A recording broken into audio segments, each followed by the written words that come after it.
Paris, the world's capital of luxury, where designers are gods and their runway shows make hearts race. But what if I told you that this entire system, fashion houses, seasonal collections, models, and even the concept of the couturier, was invented by a modest young man from England? This is the story of Charles Frederick Worth, the man who transformed from a tailor into the emperor of fashion.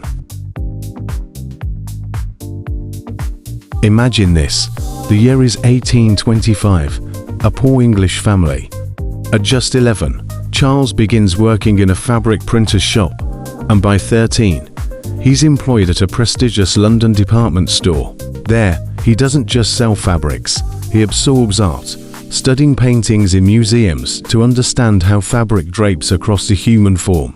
At 20, with pockets full of ambition and not a word of French, he sets off for Paris, his only capital, his talent. Before Worth, tailors were nameless craftsmen who humbly visited noble ladies at home. Worth changed everything. After working in a fabric shop, he opened his own house of fashion, a true temple of luxury, and he made clients come to him. He was the first to sign his creations like an artist, stitching his name onto a label. Thus, the brand was born. Thus, Haute Couture was born. In the past, aristocratic ladies dictated what they wanted to wear. Worth became the first to say, "No, madam, this season, you'll wear this."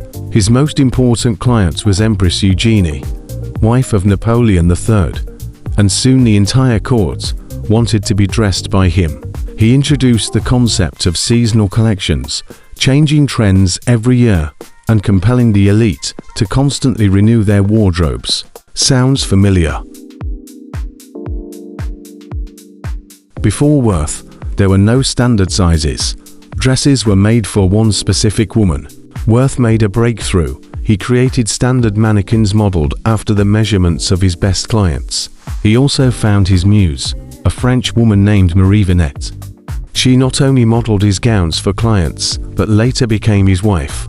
Marie was the world's first fashion model, a true house model. Thus, Worth transformed the fashion presentation into a performance.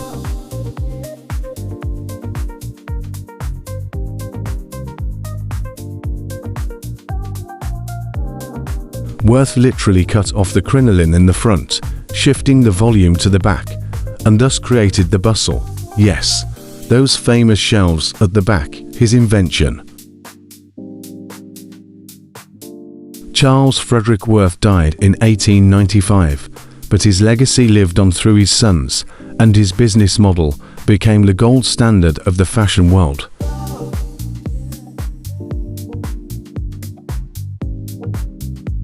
Every modern fashion house, in one way or another, follows in the footsteps that this brilliant Englishman once laid out for all of Paris. Who do you think are the modern designers who dictate fashion to the world today?